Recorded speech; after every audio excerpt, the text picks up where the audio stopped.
In the 4th year of liking Claude, he secretly got a girlfriend, and I finally gave up. I no longer set him as my goal and changed my major in school. I got into a university in the north, thousands of miles away from him. Chapter 1. On Mid-Autumn Festival, Claude didn't come back. In previous years, our two families celebrated Mid-Autumn Festival together. But this year he said he was going on a trip with his roommates. When Claude called via video, a huge firework bloomed outside the window. On the phone screen, he was lying on the bed, greeting the camera, "Fiona, happy Mid-Autumn Festival." He seemed to be having a great time, the warm lighting and white sheets accentuating his rosy lips and prominent nose, with laughter reaching the corners of his eyes. I returned a simple smile, "Happy Mid-Autumn Festival." Then, I heard the sound of a bathroom door opening on his side. Claude got up. The camera swept past, revealing a touch of gold on the white sheets. It was a tube of lipstick, YSL Rouge Per Couture. "It's a girl's item. Claude, are you in a relationship?" My brother Simon somehow came over, staring intently at the video. But unfortunately, he couldn't see it anymore as the background shifted to the balcony. Claude remained silent for quite a while, until his parents heard the commotion and came over. He then cleared his throat lightly. "What do kids know? Talking nonsense." He glanced at me and licked his lips. I grew up with him, familiar with every one of his habits. That was his guilty little gesture. My heart immediately sank to the bottom. The answer was soon revealed. It turned out that an hour ago, Claude made an official announcement on WeChat Moments. He blocked both families on WeChat, but a gossip-loving high school and college classmate posted it in the 3rd class group. Claude Lin's senior year class teacher is Lynn, an old friend of his uncle. At this moment, Aunt Lynn is looking at a group photo of the two. Uncle Lynn criticized Claude severely. "Why are you blocking people? Dating as if you're a thief? Who are you guarding against?" I lowered my head and tugged at the corners of my mouth. "Indeed, Claude. Who are you guarding against?" Chapter 2. Claude's face was not visible on the screen, only his tightly pressed thin lips. Someone who is usually eloquent, for once did not argue. I knew he was angry, but what is there to be angry about? The atmosphere was slightly awkward. A dozen seconds passed. Claude's voice sounded again, but this time he was speaking to me. "Fiona, how's your coursework lately? Did you see the answer to the question you asked last time?" I didn't speak. I saw the answer to that question, but I didn't reply at the time. As the top science student in the province, Claude was always quick, accurate, and decisive in solving physics problems. But that day, it took him more than half an hour to reply to me. The handwriting on the white A4 paper was elegant. It wasn't his handwriting. At that moment, I had a premonition in my heart. He might be in a relationship. I looked at him, smiling faintly. "Did your girlfriend solve that problem?" A trace of embarrassment flashed across Claude's face. He didn't refute, which was equivalent to admitting it. "Claude, you're really something. No wonder you're my brother." "Sis, look. Sister-in-law is really pretty." Simon handed the phone to me to see. On the other end, Claude furrowed his brows. "There's nothing worth seeing." Simon has always been intimidated by him, so he immediately fell silent. The atmosphere became awkward. Neither of them spoke again. I still took a glance. The girl in the photo has fair skin and long hair, wearing a light green traditional Chinese dress. As beautiful as a painting, the two of them standing together make a perfect match. I took a sip of milk, swallowing the bitterness in my mouth. Returning to the previous question, I saw the answer, but I've been forgetful lately and forgot to reply to you. The strange and tense atmosphere dissipated. Claude started again, as usual, with endless reminders. "That's good. Make sure to balance work and rest. Don't overwork yourself. Send me anything you don't understand. I'll wait for you at the university." As usual, it ended with this sentence. However, this time, I didn't agree. Chapter 3. At night, I was sleepless. After being severely criticized, Claude opened the WeChat Moments permissions. In the comments section of the latest official announcement post, mutual friends sent their congratulations one after another. One comment stood out. "I thought you would be with Fiona." The fingers pressing the screen trembled slightly. Under that comment, there was a mutual friend one. I also thought that once Fiona got into college, you two would be together. A tinge of bitterness passed through my heart, and I slowly closed my eyes. Once upon a time, I think so too. I also thought that as long as I got into college, Claude and I would be together. After all, I grew up with Claude, spending almost every day together. He has been smart since childhood, winning countless awards, good-looking and with a great personality. He has countless admirers, and I, who have witnessed almost all of his glorious moments. It's not surprising that I fell for him. People often say that those who are close get the first opportunity, but Claude likes girls who are good at physics and math. I'm terrible at both subjects. So bad that I need to repeat a grade. Repeating a grade doesn't help learn better. I originally planned to give up and take the art exam, but Claude did not agree. He said the path of art is difficult, and the entertainment industry is complicated and chaotic, which makes him uneasy. I hesitated. At that time, I was about to enter my second year, and Claude was approaching his senior year. One day on the way home, he asked me, "Fiona, I heard your deskmate is studying science. Are you choosing humanities or science?" My deskmate was the class monitor, a girl who was very good at math, and Claude often praised her in front of me. I felt a bit uncomfortable inside. Actually, I won first place in this dance competition, but in Claude's eyes, dance was just entertainment. Just like himself, he plays Go very well and occasionally competes for rankings. But for him, it's just entertainment. Only mathematics and physics are considered the right path. I wish I could be a bit smarter. I looked down and kicked a stone, my voice barely audible. I don't know. A weight came from above, and a box of chocolates appeared in front of me. It's my favorite brand. Very hard to find. I blankly lifted my head.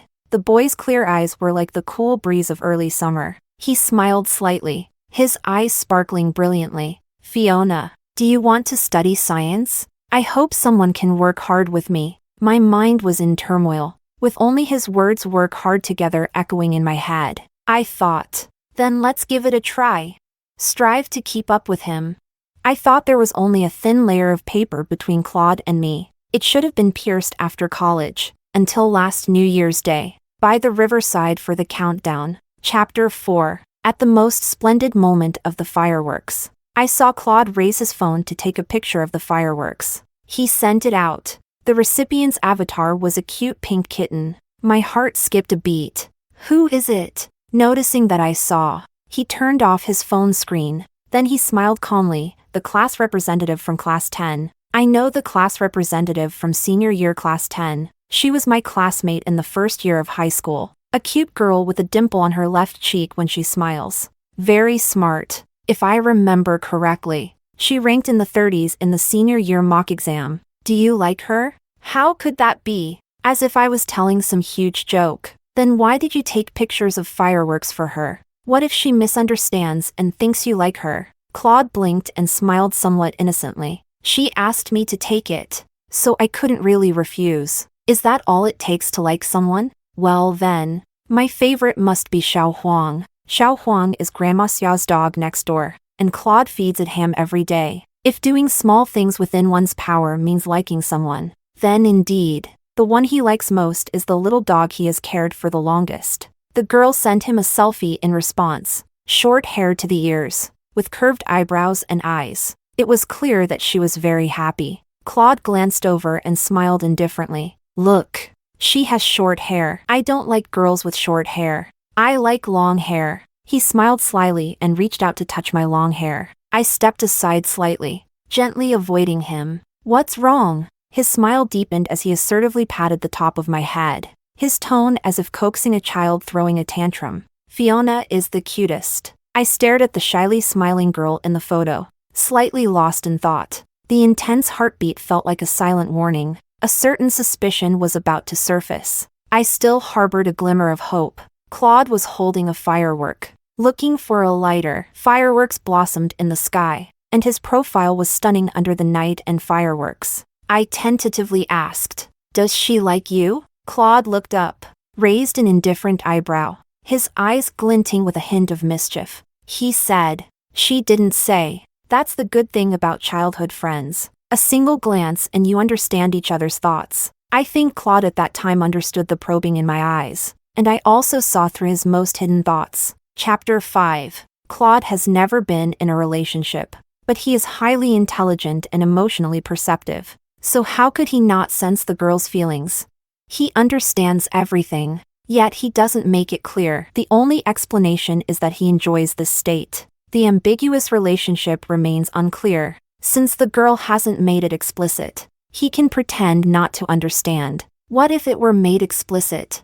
Even if it were made explicit, he could still say, "We are still students and should prioritize our studies. I don't want to think about this now. Let's talk about it in college." Or, "I hope someone can work hard with me," then act as if nothing happened. After all, everyone is a friend, and no one needs to be responsible. A huge sense of absurdity swept over like a tsunami. At that moment, I suddenly understood. I felt like laughing a little, not laughing at Claude and that clever girl, but at myself. Claude's words, "I hope someone can strive with me," I always remembered. I thought it was a promise just between him and me. Looking back now, perhaps it was something he said casually. Even if I got into the same university as him, he could still say, "The future is uncertain. Let's not talk about romance." I didn't know my significance in his heart at that time. Probably no different from the ambiguous girls in his phone. I just felt terrified at that moment. In front of me was Claude, the boy who was hidden in my heart during the most precious period of my youth, seemed to have suddenly decayed. People often only see the truth after experiencing intense pain. I just never expected that "don't overthink your importance" would be something Claude taught me. Chapter 6. Since then, I fell ill. Heart palpitations, sweating, for 2 consecutive weeks, fear of going out, aversion to people. I lay at home for a month before I slowly recovered. Later, I found out, in psychology, that situation is explained as post-traumatic stress disorder. Chapter 7. I told my family I wanted to take the art exam. Mom didn't agree immediately. Back then, I suggested you take the art route, but you insisted on studying science and taking computer science. Do you remember what you said to me? I lay on the sofa, my arm covering my face. I remember. At that time, I firmly said I liked computer science. Actually, I lied. I don't like computer science. Never have. It's Claude who likes it. My chest felt heavy, and I exhaled softly. Sitting up, I thought I smiled nonchalantly, for the sake of my hair. I won't study computer science. My mom was munching on sunflower seeds. Engineering is indeed mentally taxing, but it's good for employment. As you yourself said, those words weren't mine. They were Claude's. Actually, he wasn't wrong, but one must consider their own situation. I started learning dance at the age of 8, and every teacher who taught me praised my strong foundation and high talent. I have won quite a few awards since I was young. Dance is my strong suit, while science subjects are my weak point, and I find studying them extremely painful. Dad, who was washing dishes in the kitchen, poked his head out. You can't just consider employment. After all, one cannot live just for money in this life. Whether you earn more or less, as long as you have hands and feet, you won't starve. You also need to be good at and enjoy it. Otherwise, it will be difficult. Beside me, Simon, who was playing a game on my phone, chimed in. Right. If not, you still have me. You won't starve. Just as he finished speaking, a message popped up on the phone. Simon opened it. Sis, Claude is asking what gift you want. Claude is so nice to you. Why don't you ask me? Boo-hoo. My mother paused with the sunflower seeds in her hand, her eyes full of meaning, and glanced at me slowly. If you want to change, you must make up your mind and not hesitate. That's right. If you don't make a decisive decision, you will suffer from the chaos. I closed my eyes. Change. Chapter 8. My parents acted quickly, and the matter of transferring to the art exam was soon settled. The gift Claude sent me arrived. It was 2 strings of antique bracelets. Simon exclaimed wow when he saw them, and I tossed both strings to him. He looked incredulous. You don't want any? Huh. In the past, when Claude gave you things, you treated them like treasures? I didn't say anything and went back to my room to study. The soundproofing in the house isn't very good. Next door, Simon and Claude were playing a game with the speakers on. It was very clear from here. Claude asked, "Did your sister receive the gift?" Simon responded with an "Ah, she did. She gave them all to me. Hee hee. Thanks, Claude. You have great taste." There was silence on the other side for a while, and then some time passed. Claude spoke in a calm tone, seemingly indifferent. "All for you?" "Yeah. My sister is in her senior year. She doesn't play those. It's distracting." Claude didn't say anything. After one game ended, Claude said he wouldn't play anymore. Simon reluctantly said, "Don't, Claude. It's not even 11 yet. Which college student sleeps this early? Let's play one more game." The other party decisively went offline. At 11, I sent a message to Simon urging him to go to sleep. Shortly after, I received a message from Claude. "Remember to balance work and rest. Don't overwork yourself. What snacks do you want? I'll buy them for you." I didn't reply and directly deleted the conversation. Screen off. Lights off. Chapter 9. My family remained silent about my decision to switch to the art exam. Even Simon was sternly warned not to speak about it. Time flew by. And in December, the specialized course results came out. Second in the province, a female agent approached me, saying she wanted to sign me. Her name is Ruby, a renowned top agent. Ruby was gentle-tempered and praised me for being beautiful and having an aura the first time we met. After signing the contract, we exchanged contact information. She said, "Prepare well for the upcoming exams. Get first place to enter the school, and make a name for yourself first." Me, there are many impressive people in this batch, and my academic performance might not be enough. Actually, I would be content just to get in. I am a person without ambition. Perhaps she was upset with my lack of ambition. She did not reply to me. I was anxious all day, and after dinner in the evening, I hesitated about whether to apologize to her and say I would try harder. But then I received her reply, "Aim high. The goal is there. If you don't strive for it, others will. Don't give the first place to someone else. But don't feel pressured, no matter the outcome. I support you." I stared at that sentence for a long time, so long that the corners of my eyes were moist, tears covering my cheeks. I think this is strength, the positive guidance and reassurance belonging to the elderly. Mom and Dad invited Lynn's father and Lynn's mother to our home for dinner. It was considered an official announcement of my decision to switch to an art major. In the evening, Claude called. The atmosphere in Lynn's family is good, and Lynn's mother reports everything to her son in a timely manner. I wasn't surprised that he found out so quickly. The male voice on the other end of the phone was calm, with a slightly deep tone. "Are you taking the art exam?" I responded. "Why didn't you tell me before?" "Well, you know now." Claude seemed to be in an open outdoor space, so quiet that echoes could be heard. The irritation in his voice was magnified several times. "I told you before, studying acting doesn't necessarily lead to a career. And you agreed at the time. Why did you suddenly change your mind without discussing it with me?"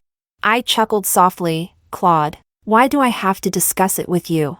After all, it's my own life." After I finished speaking, there was another silence on the other end. My tone wasn't very good. Even through the phone, I could feel the oppression on the other side. After an unknown amount of time, a sigh came from the other end. "Fiona, what's been going on with you lately? You seem a bit off. Is it because studying is too exhausting?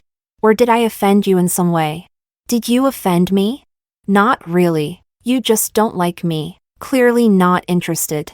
Yet still stringing along. Between men and women, a little flirtation can be delightful. But when it drags on, the one who is deeply invested is bound to get hurt. It's awkward to tear the facade, but it's uncomfortable not to." Seeing that I remained silent for a long time, Claude sighed softly. His tone suddenly became gentle. "Our school's performing arts program is quite good. Claude's school's performing arts program ranks 5th in the nation. Indeed, it's quite good. But compared to the first, there is still a gap." Chapter 10. I did not disappoint Ruby's expectations and secured the top spot at the Top 1 Film Academy with the highest overall score. Ruby sent her congratulations immediately, with just 2 words. Not congratulations, but welcome, welcoming me as an adult, officially stepping into her field under the halo of being first. On the day the admission notice came out, my old father went out with a shopping basket to buy 8 fish,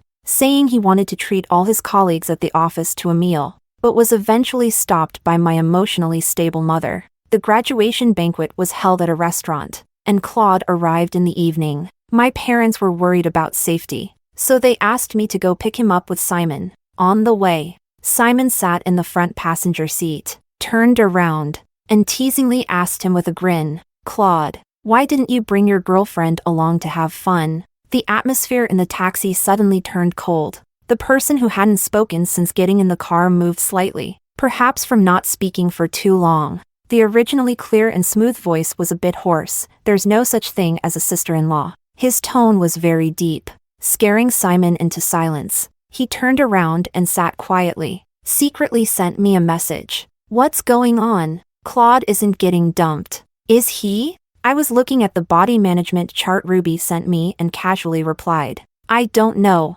don't meddle." Oh, beside me, Claude was slumped in the seat, as if he had no bones. His face was hidden in the darkness, with only the faint vibration from the phone in his pants pocket. The light from the screen shone through. Someone kept calling him, but he didn't answer. Simon also noticed and cautiously reminded him, "Bro, your phone seems to be ringing." He took out his phone but still didn't answer. He hung up. Before the screen went dark, I saw a name that was not unfamiliar. Celestine. The name, like the person, was very poetic. Claude's girlfriend. I looked away. The car stopped in front of the restaurant. The night was somber, with a fine needle-like rain in the cool air. The car door opened, and a slightly cool breeze blew in immediately. Simon walked in front, and I followed closely behind. As the elevator door opened and I was about to step in, Claude lowered his head and blocked my way. "What are you doing?" I looked up and glared at him, and the elevator door had already closed. Simon was like this since childhood, always the best at reading the situation. Whenever he sensed something was off, he would slip away faster than anyone. "Let's talk. If you have something to say it quickly. I'm tired and want to go back to sleep." I turned sideways to avoid looking at Claude's face. I didn't want to see him. The performances in Shanghai are no worse than those in Beijing. You could also choose our school. Its ranking is not low. We are close by, so we can look after each other more. Why do you insist on choosing Beijing? The glass door reflected his dark eyes, deeper than the night. In his eyes, it seemed as if a ferocious beast was imprisoned, ready to devour someone at any moment. Why? I think, perhaps it's because he annoys me. He annoys me because he knows my feelings. Yet despite having a girlfriend, he still shows me endless concern under the guise of friendship. It makes one feel stifled. Yet I can't get angry. After all, he meant well. It is this kind of goodwill, like a soft knife, slowly grinding away at the heart, leaving it riddled with wounds. Then, the resentment and greed seep in like poison, silently creeping through the wounds, lurking, spreading, growing stronger each day. It is not fatal, but it can keep one awake at night, tormented. Someone you have deeply loved cannot become just a friend, but this cannot be said outright, because, like him, I am also a hypocritical person to maintain the facade of a pleasant relationship. We each play the roles of the good neighbor brother and sister. He does not make things explicit to prevent the situation from spiraling out of control, and I certainly will not tear the facade and embarrass myself. I quietly gazed outside. Just like that night after returning from the riverbank, my mind was like a roller coaster, flashing through many, many images. My thoughts lingered on a distant past. Claude was extremely competitive, always striving to be first. That was the only time he got second place in a physics competition. He was unhappy for a whole month, going straight home after school to work on problems, ignoring everyone, every day. I thought of various ways to cheer him up, trying to make him understand that second place was already very, very impressive. But he said, "You don't understand. Fiona. Only the first place offers more choices. Time has passed for so long that I can't remember many things clearly, but I think I will never forget the look in his eyes at that moment. When he said, "You don't understand," it was a look as if he were observing an alien, slightly contemptuous and sympathetic, as if a whole galaxy separated us. It was the superiority of someone born with privilege. Chapter 11. Claude. I remember you always believed in being number one since childhood. I turned to face him with a smile, carefully observing his expression. I saw him freeze for 2 seconds, then his whole demeanor relaxed. The deliberate indifference that started from the moment we met began to melt away. "So that's how it is." He raised the corners of his mouth, his eyes filled with a smile, looking at me as if I were a child pretending to be strong. "So you wanted to learn from me, Fiona." "Learn?" I also smiled. I felt a bit uncomfortable. I roughly understood what Claude meant. His implication was that as long as he had the right to choose, it was enough, and I didn't need to. Why? Because I was just the one being chosen. I was both chosen and an alternative. But who would willingly be selected?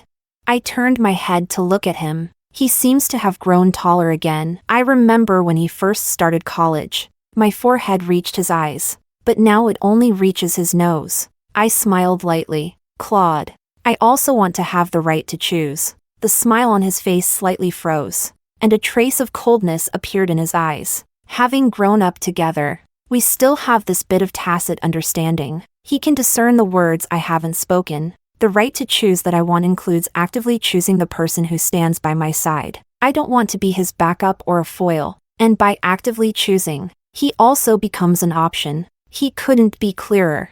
After all, that's how he treated me, leaving the seat next to him empty, selecting the best candidate. The air was filled with an atmosphere of confrontation. Lately, he's experienced too much frustration from me. His days have been too smooth. Facing my lukewarm resistance, he rarely failed to maintain his gentlemanly facade and let his face fall. "Fiona, I advise you not to entertain such thoughts. I know what you're concerned about, and I've already dealt with it. I can promise you that there will be no other woman beside me except you in the future. You'd better behave." Chapter 12. Just starting school. Besides the specialized course, I also have to learn makeup and styling. Ruby got me a role in a drama, playing a maid. Although the part is small, the character is very endearing. The character is slender. So before joining the crew, I specifically controlled my diet and exercised every day. The school gym was too crowded, so I went to a gym outside the campus. Just before joining the crew, I saw a somewhat familiar face at the gym. Someone who shouldn't have been there. Claude's girlfriend, Celestine. Her aura was so distinctive that I recognized her almost immediately. There aren't that many coincidences. She must be here to find me, but she didn't seem to have any intention of coming over to chat. She just observed me from a distance. I can probably empathize with her. At this moment, she is just like I was in high school, equally scrutinizing every girl who appears around Claude. For 3 consecutive days, I saw her every day. I sighed and took the initiative to walk up to her. "Shall we talk?" Talk about what?" I. She was like a frightened little rabbit, her eyes flickering, and her voice trembling as she spoke. "Let's talk about why you're here. Come on." 5 minutes later, I was sitting with her in a hot pot restaurant not far from the gym. Before she could speak, I took the initiative to tell her about my relationship with Claude, and the fact that I used to like him but gave up after discovering he had too many ambiguous relationships. That's all there is to it. She lowered her head and mumbled, "Are you trying to say that you knew him before I did? That you two are the real couple?" Indeed, girls with a love brain have irrational thought processes. I liked him before you knew him, and I gave up on him before I knew you were together. I was never your competitor, but he broke up with me because of you. She almost shouted, looking up with eyes red like a rabbit's, making it hard for anyone to bear. The words I wanted to shout, "It's none of my business. You're crazy," were forcibly held back, and I cautiously said, "But I don't like him." "Darling, eat something and calm down. Think carefully about whether this has anything to do with me." "Okay." Perhaps comforted, she ate 2 pieces of meat, Even eating looks so graceful. Claude, what have you done to deserve this? As the meal was nearly finished, she finally calmed down. Actually, I know. I booked a hotel for 3 days just to see what kind of person you are. I've already booked my flight and will leave tonight. I didn't intend to do anything to you. I sighed and silently looked out the window. What are you thinking about? I'm thinking, years from now when you've started a new life, will you regret the money spent on the hotel and the plane ticket when you look back on today? Pfft.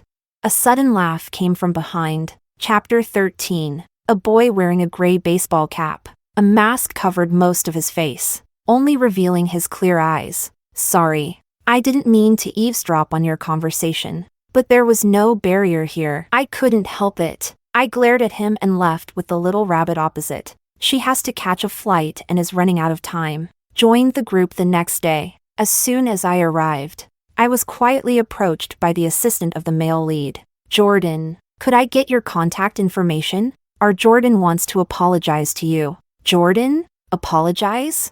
I turned around. Jordan just arrived, still wearing a gray hoodie, sitting next to the director. His bent legs didn't look short, at least 185 meters tall. As if sensing someone looking at him, he turned his head. His features aren't particularly delicate, but they are clean, with fair skin, slightly upturned eyes, and cherry pink lips, giving an innocent and cool impression. There is an extreme cleanliness, matching his equally clean aura. Hot pot restaurant. He mouthed a silent reminder. Then, in my shocked gaze, he gave a slight smile. A minute later, I added a note to the newly added friend. Eavesdropping guy at the hot pot restaurant. Chapter 14. The first time I joined the crew, I was extremely nervous, putting in my utmost effort every day. I forgot everything in a week, and didn't go home for the Mid-Autumn Festival. After filming, I made a video call to my family. Simon had a look of surprise on his face. Sis, something big happened. You wouldn't know since you weren't home. Let me tell you. While applying a face mask, I mumbled, go on. Just a few days ago, a girl came looking for Claude, crying her eyes out. Claude didn't even go down, and the girl insisted on waiting downstairs all night. It was Aunt Lynn who went down to bring her up. I don't know what happened. I took a glance, and she looked a bit like Claude's ex-girlfriend. You say, doing this during the holidays. I haven't seen Claude go out these days, probably too upset by this to be in the mood.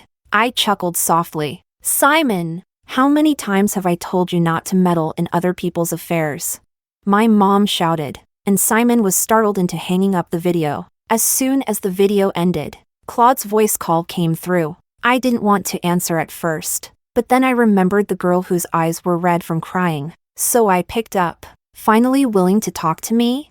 Claude's slightly hoarse voice came through the phone. I removed the face mask, browsing the website while laughing and saying, I heard your girlfriend came to find you. Did you get beaten up? The Lin family is a scholarly family with strict upbringing. Even though the girl came to the door, he still didn't go down. No matter the reason, it was Claude Lin who didn't handle it well, considering he deliberately hid the relationship before. He's probably in for a beating. Are you happy that I got beaten? A little, unbothered by my mockery. Claude instead laughed. Well, after all, you did tell her my home address. Celestine sold me out. Claude sighed softly. Fiona, I broke up, got beaten. Are you no longer angry? Claude, I don't want to argue with you. I've been following in your footsteps for so many years, and I'm tired. I know. Don't worry. I promised you last time, and I will keep my word. I've decided to go to Beijing for graduate school. Wait for me. This time I'll follow you, okay? I didn't say anything and turned the phone volume to the lowest. I didn't hang up, just put it away. Then I closed my eyes to sleep. I could still vaguely hear the murmurs coming from the phone. You've been cold to me for so long. It's strange. I'm really not used to it. I've thought it over. From now on we'll do what we each like, without interfering with each other. Now that I think about it, your conditions for acting are quite good. That night, the pride of heaven bowed in regret, which became my best lullaby. Chapter 15. Claude started to actively chat with me, and when he went out with friends, he would report back and send me his location. Most of the time, I didn't reply. Occasionally, when I was in a good mood, I would send him an emoji, and he would almost immediately respond with a long message. Gradually, I seemed to be moved by his meticulous reporting. Over time, I began to be less aloof. Occasionally, I would act coy like before, or complain about the distance between us. I was especially jealous when he played games with other girls. This time, my attitude was clear. I gave him the cold shoulder. He hurriedly explained, "It's just a game, really nothing. You can ask my roommate if you don't believe me." In the video, he pulled his roommate to vouch for him, and I hung up immediately. Then I never replied to his messages again. A new drama was about to start filming, so I turned off my phone. It was more than half a month later when I turned it back on. When I turned on my phone, there were a bunch of text messages. I didn't read them all, just replied to one. "Sorry." I joined the group. The phone immediately started ringing like crazy. "Who is it?" My roommate curiously peeked over. I smiled without saying anything, and turned off the phone again, then went to Harbin with my roommate. We played for a whole week. The temperature was too low, so the phone was hardly ever turned on. After a week, we each went home for winter break. Before boarding the plane, I gave Simon a call. "Sis, did you and Claude have a fight? He seems really off lately, often lost in thought, and asks me every day when you'll be back." I heard someone called him about a class reunion, and he declined. The boarding announcement came over the broadcast. Why should I argue with him? "All right. Remember to pick me up. Bye." Hey, can I invite Claude to join us? Up to you.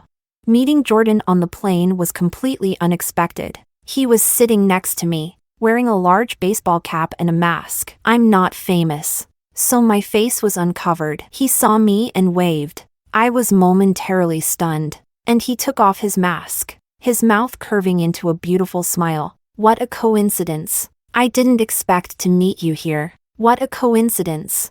To be fair, Jordan is really a nice person. He has been in the entertainment industry since childhood, yet he doesn't have the decadence corrupted by money. He gives off a very pure and clean vibe, making interactions with him very comfortable. However, having learned from past experiences, I have become wary of guys who are well-mannered and easy to get along with. Everyone has a dark side. I never initiated a conversation with him, and the chat history on WeChat only includes the day we added each other. He said he wanted to apologize by taking me out for a meal, but I declined. After that, we never contacted each other again. He is very famous and has many fans. As a newcomer, I didn't dare to talk to him much until he handed me a document. "My new drama. The leading female role suits you very well. I wonder if you are interested." I was stunned. The leading female role? I'm a newcomer.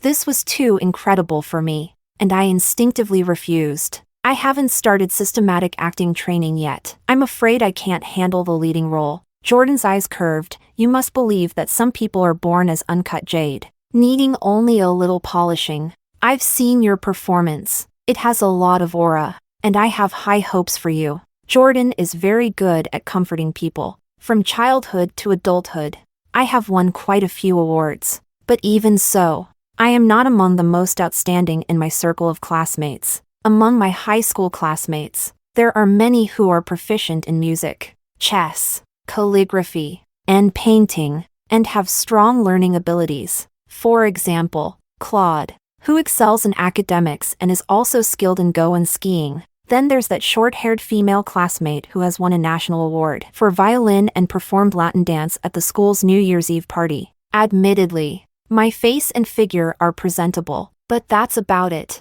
After all, there are plenty of beautiful girls in this world. I never thought of myself as particularly special either. Only Ruby said I have an aura, and only Jordan said I am like uncut jade. Thank you. You're welcome. This script is my submission. The budget is limited, and currently, I'm set as the male lead. It might not be a hit, so just consider it practice. I'll discuss it with my agent. Naturally. Chapter 16. As soon as I exited the station, I saw Claude standing by the roadside. I wasn't surprised. I just didn't expect to run into Jordan. Claude narrowed his eyes when he saw Jordan beside me. Jordan was wearing a mask, so Simon didn't recognize him and just thought I was being approached. With a cheeky grin, as expected of my sister, going out for a trip and bringing back a handsome guy. I glared at him, and Jordan lowered his head with a light chuckle. He didn't explain, just looked down at me, his eyes rippling with a faint smile.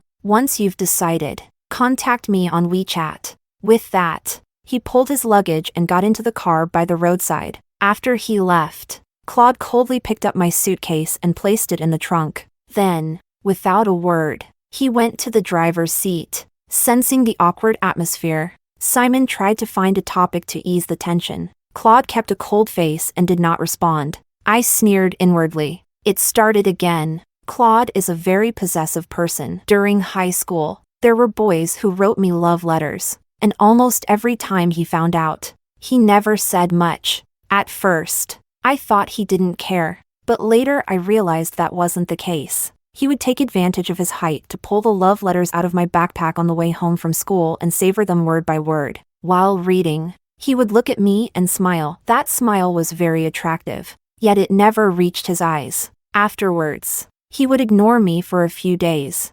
First, he would stop waiting for me before and after school. Then he would stop talking to me. Then, he would deliberately go with a female classmate to see the exhibition that he and I had originally planned to visit together. Seeing me jealous and conflicted, he would just squint and smile it off. When my love brain kicked in, I only felt sweetness. This precisely showed that he cared about me. After coming to my senses, I cursed myself hundreds of times for being a fool. I let out a cold laugh and looked out the window. Isn't this just emotional neglect?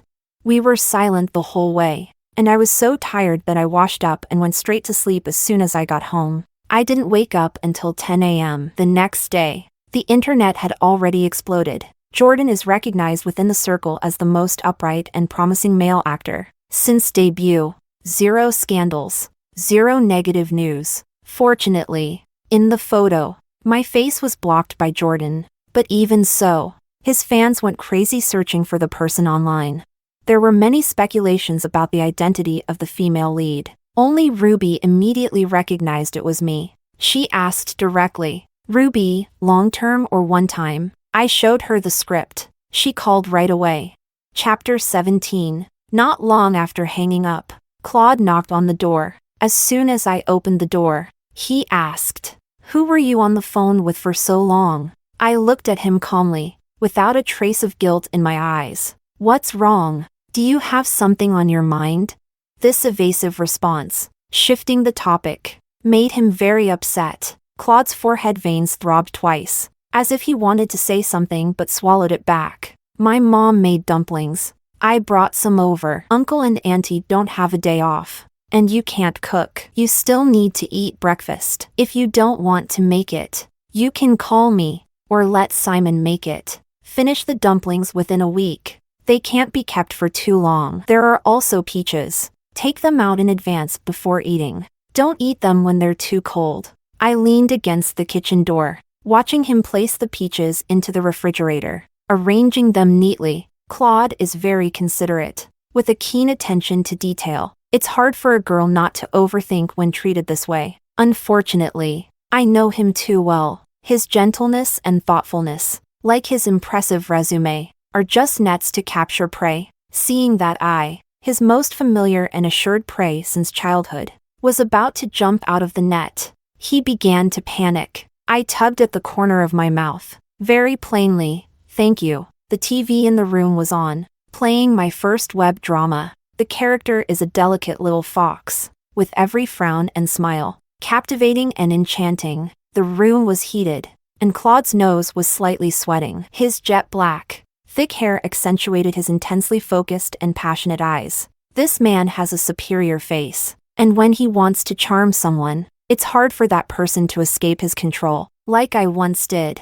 Looking at this face now, it's still beautiful, but also somewhat tasteless. A soulless shell cannot love. "Fiona," he called my name, his voice low. He seemed to want to say something. I stood up, took his coat from the side, and handed it to him. "You should go back. I have something to do and can't entertain you. Claude was taken aback. He looked at me in astonishment, seemingly not expecting that after all he had done, I would ask him to leave. He also knew I was still angry. His lips pressed into a straight line, his face dark as ink, trying to make my tone appear gentle. I deleted the game and will never play it again. Is this okay? I stared at him. At this moment, Claude was like a tiger that had lost its claws. Still wild but with most of its aggression gone. He didn't even dare to warn me harshly as he used to. I paused for 2 seconds and then slowly laughed. Claude, every time you only realize you need to keep your distance from others when I get angry. It's really tiring to be with you. I know. Rest assured. I won't do it again in the future. I will change. And I won't do anything you don't like. I smiled inwardly, but did not show it on my face. Nodded and said, let's talk about it later. I have something to do. Claude wanted to say something more, but was afraid of making me angry, so he didn't dare and just left. Chapter 18. After the person left, I sent a message to Jordan. How about dinner tonight to discuss the script? Simon grabbed a peach, washed it, and ate it. Sis, Claude is really nice to you. Why don't you try to win him over and make him my brother-in-law? I typed with my head down. Can you recommend a place with high privacy and good dishes? There's a nice place. Claude and his classmates have had several gatherings there. I'll ask him. What are you going to do? I looked at the word okay sent by Jordan on my phone and smiled slightly. Don't you want a brother-in-law? I'll go get one for you. Make sure to send it to me once you've asked. After saying that, I went into the room to change clothes. While I was putting on makeup, Simon cautiously asked, Sis, who are you going to meet? Isn't Claude your brother-in-law? Who else is there? I applied lipstick. What does Claude have to do with it? He never said he liked me. I'll find you another brother-in-law. Simon was stunned for a while, then ran next door, typing away furiously on his phone. For dinner, we went to a well-reviewed Hunan restaurant. Jordan could handle spicy food even better than I could. His eyes reddened from the heat, yet he continued eating. I asked him if it was spicy, and he replied with a serious face. It's nothing much. I chatted with him according to Ruby's guidance, and the conversation was very pleasant. After finishing the meal, the matter was discussed and settled. Taking the opportunity to go to the restroom, I thought I'd settle the bill first. In the restroom, I ran into Claude, a senior year classmate. Wasn't Claude supposed to have something going on at home and not come to this gathering? Why did he suddenly show up? Who knows? The atmosphere between him and Liu Jiechen isn't quite right either. They were so close in high school, and they even got into the same university and reportedly share a dorm room. When Claude started dating, Liu Jiechen was the first to know. It shouldn't feel so distant between them, right? They didn't say a word when they came in. After everyone left, I washed my hands and went back. At the door of the private room, I ran into Claude and Liu Jiechen. They were arguing, not loudly, but clear enough to hear. At that time, I wasn't even dating her. We were just friends. She wanted to post a group photo, so I let her. It wasn't an official announcement at all. Friends going out to have fun, staying in the same room. Huh?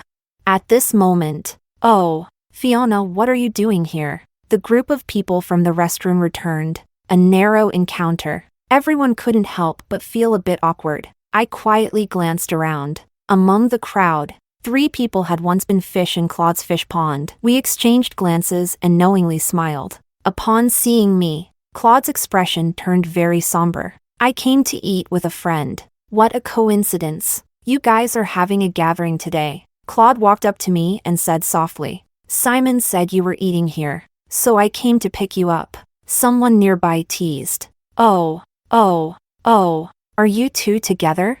I smiled and said, we are just ordinary friends. After saying that, without caring about Claude's unpleasant expression, I walked past him to the room next door and raised my hand to knock on the private room door. Have you finished eating? Let's go. The door opened from the inside, and a man in a black long down jacket with a hood came out. Jordan is afraid of the cold. He is wrapped up tightly, with only the part below his eyebrows and above his chin exposed. But even so, when he appeared, It caused a momentary silence around him. Such charisma, one of the sisters exclaimed softly. It seems this is the real deal? So many. I didn't deny it and looked at Jordan. Do you want to take a walk by the riverside? Jordan is an extremely well-mannered man. Even knowing my true intentions, he wouldn't refuse me in front of so many people. He glanced at me lightly. I'm cold. A soft laugh came from nearby, and the class monitor glanced at Claude, deliberately said loudly, Fiona, what are you daydreaming about? Your boyfriend says he's cold. Why don't you go over and hug him? Exactly. Exactly. A kiss and a hug will warm him up.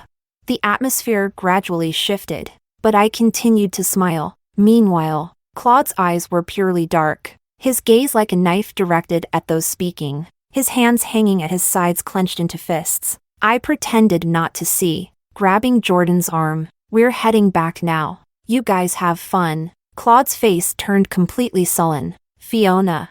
What do you mean? He quickly stepped forward and grabbed my arm. He looked at me, his jaw clenched, his handsome face sharply defined. Where are you going with him? I smiled slightly, my gaze falling on his hand holding mine. Bit by bit, I pulled it back with force. As my arm withdrew, Claude's lips trembled. His dark eyes fell on my face. In his eyes, I saw my smile. Contemptuous. Sarcastic. Chapter 19. Growing up together has its advantages. We know each other too well. We understand each other's unspoken words and the disdain hidden in each other's smiles. He understood. I laughed at him for not having the status to ask me this question. He seemed to realize he was too excited and started to backtrack. I don't mean to interfere, but you haven't really interacted with men before, so it's easy for you to be deceived. I'm worried and need to understand clearly. What do you want to understand? Do you want to know if he is the same kind of person as you? Is he also keeping his options open like you? Claude was suddenly frozen in place. A trace of embarrassment flashed across his face, and he forced a slight curve at the corner of his mouth. Fiona, didn't we agree that matter was in the past? We also agreed that if I got into Beijing, we would be together. Claude, I raised my hand to stop him from continuing. In an almost indifferent tone, I clarified the relationship between him and me. You know very well what it was like between us. What do you mean? Claude's lips trembled slightly. What I mean is, don't take me for a fool. You are so calm and rational, playing with ambiguity like a master. Back in high school, there were countless fish in your pond. Don't pretend to be sentimental here. It's disgusting. The pride and competitiveness of a favored child of the heavens do not allow me to escape his control. So, he wanted to turn back and hold on to me, but I am no longer the pitiful little fish in his fish pond. I have gained the right to choose. What gives him the right to make me choose him? Once the words are spoken, the facade is torn. Claude, in his anger, instead became calm. His dark eyes were as deep as ink, and his voice was very, very soft. So, you were playing me? I looked at him, smiling openly and fearlessly. What if I'm just playing with you? I'm not as kind as Celestine, who can just let it go after being played. I've tasted the bitter fruit and walked on the edge of a knife. So those who hurt me must also taste the pain. I've been planning for this day since I got accepted. Played. So what? Fiona, you're really something. Claude stared at me coldly for 2 seconds, then walked away briskly.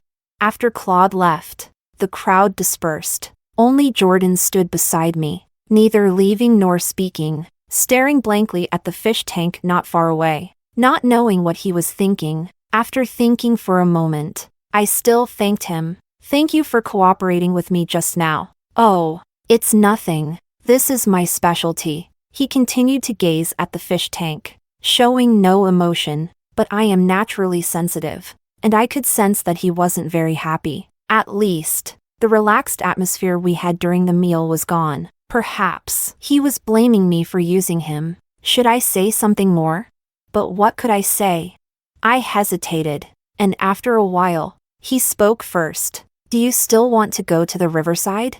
I looked up in a daze and saw him turn his face slightly, looking at me calmly. Jordan loves to laugh. The first time I saw him, he was laughing. Later in the crew, he often laughed as well. When he laughs, his eyes are bright and very attractive. That night, as usual, I went to the riverside. We walked side by side for a long time, but along the way, he didn't smile. Chapter 20. After that incident, I formally warned Simon not to tell Claude about my matters anymore, and he agreed. Not long after, negative news about me appeared online, entertainment industry version of cutting ties with a crush. Scheming deeply for a post-2000s newcomer. The online community was relatively rational and didn't unanimously criticize me. Instead, some people went to Claude's account to comfort him. He is handsome, and before long, he actually gained a wave of fans. At first, I didn't take it seriously. After all,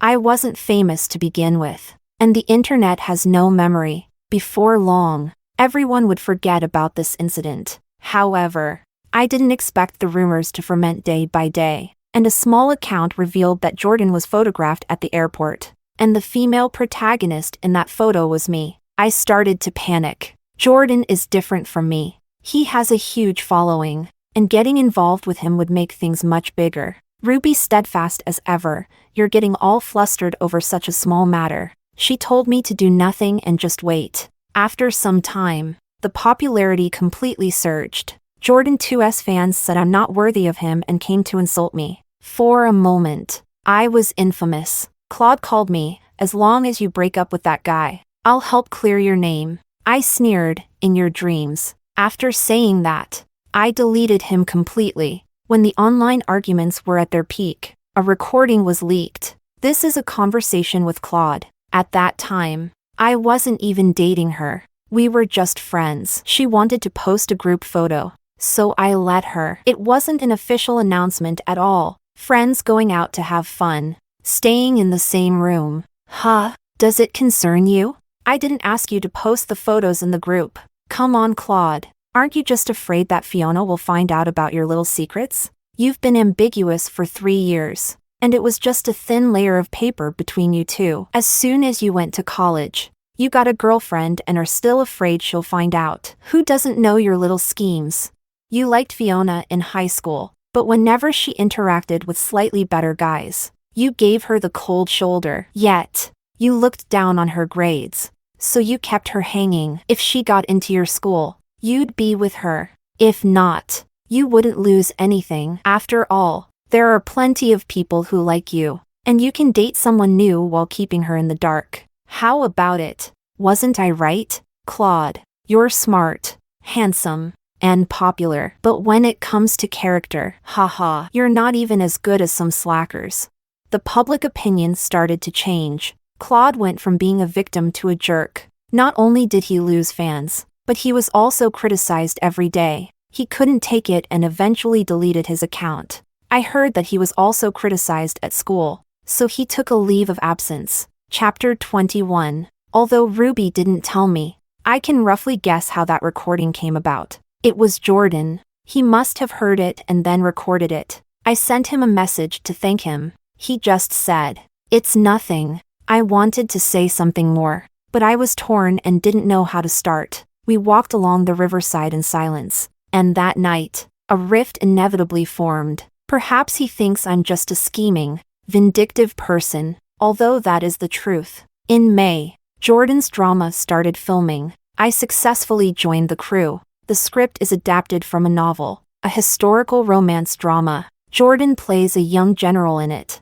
Most of the scenes are outdoors, and by the time the drama was finished, his fair skin had tanned to a wheat color, and he had become much more robust. The day filming wrapped happened to be his birthday, and the director arranged a birthday party for him. After a group of people finished eating and drinking, they went dancing in the endless desert. Tired, everyone chatted together, talking about how they each celebrated their birthdays. Someone said they specifically went to see snow or the sea on their birthday. Only me, born on New Year's Eve, I stay home by the fire. I said with a smile. Everyone laughed. Jordan kept his head down, lost in thought. The next day, he posted a Twitter message. It was a group photo taken during his birthday celebration. The director stood in the middle, with the male and female leads on either side of him. Caption, "First, be happy. Everything else is secondary. Afterwards, he went to Xinjiang. He traveled and took photos along the way,